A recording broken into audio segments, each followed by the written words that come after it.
ইন্নাল হামদুলিল্লাহ ওয়াসসালাতু ওয়াসসালামু আলা রাসূলিল্লাহ আম্মা বাদ। এক ভাই প্রশ্ন করেছেন, বাম হাতে পানাহার করার বিধান কি? দেখুন, হাদিসে সুস্পষ্টভাবে ডান হাতে পানাহার করতে বলা হয়েছে এবং বাম হাতে পানাহার করতে নিষেধ করা হয়েছে। আব্দুল্লাহ ইবনে ওমর রাদিয়াল্লাহু তাআলা আনহু থেকে বর্ণিত, রাসূলুল্লাহ সাল্লাল্লাহু আলাইহি ওয়াসাল্লাম বলেন, ইযা আকালা আহাদুকুম ফালইয়াকুল বিয়ামিনিহি ওয়া ইযা শারিবা ফালইয়াশরাব বিয়ামিনিহি ফাইন্না শাইতানা ইয়াকুলু বিশিমালিহি ওয়া ইয়াশরাবু বিশিমালিহি। রাসূলুল্লাহ সাল্লাল্লাহু আলাইহি ওয়াসাল্লাম বলেন, তোমাদের কেউ যখন খাবে সে যেন ডান হাতে খায় এবং যখন পান করবে তখন সে যেন ডান হাতে পান করে, কেননা শয়তান বাম হাতে খায় এবং বাম হাতে পান করে। হাদিসটি সহিহ মুসলিমে এসেছে 2020 নং হাদিস। এছাড়াও জাবের ইবনে আব্দুল্লাহ রাদিয়াল্লাহু তাআলা আনহু থেকে বর্ণিত, রাসূল সাল্লাল্লাহু আলাইহি ওয়াসাল্লাম বলেন, লা তাকুলু বিশিমাল ফাইন্না শাইতানা ইয়াকুলু বিশিমালিহি, যে তোমরা বাম হাতে খাবে না, কেননা শয়তান বাম হাতে খায়। হাদিসটি এসেছে সহিহ মুসলিম 2019 নং হাদিস।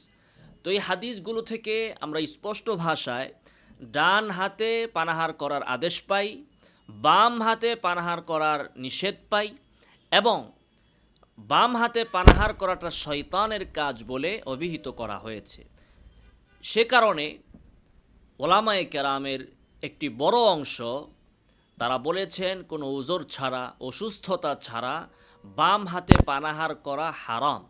কারণ রাসূল সাল্লাল্লাহু আলাইহি ওয়াসাল্লাম নিষেধ করেছেন, লা তাকুলু বিশিমাল, নিষেধ করেছেন। আর কোনো কিছু থেকে নিষেধ করার মানে হচ্ছে সেটা হারাম হওয়া, যদি না এক্ষেত্রে ভিন্ন কোনো দলিল থাকে যেটা বোঝায় যে এখানে হারাম উদ্দেশ্য নয়। তো এজন্য ওলামায়ে কেরামের বড় একটি অংশ এটাকে হারাম বলেছেন।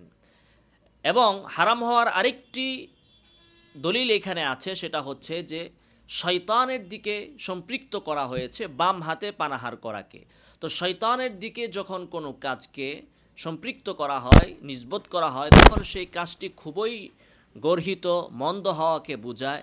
যেমন কোরআনে এসেছে, ইন্নামাল খামরু ওয়াল মাইসিরু ওয়াল আনসাবু ওয়াল আজলামু রিজসুম মিন আমালিশ শাইতান, মদ খাওয়া, জুয়া খেলা, এগুলো শয়তানের কাজ। তো এই দুটি কারণে নিষেধাজ্ঞার শব্দ এবং শয়তানের কাজের সাথে সম্পৃক্ত করার কারণে আলেমদের বড় একটি অংশ বলেছেন, ওজর ছাড়া, অসুস্থতা ছাড়া বাম হাতে পানাহার করাটা হারাম।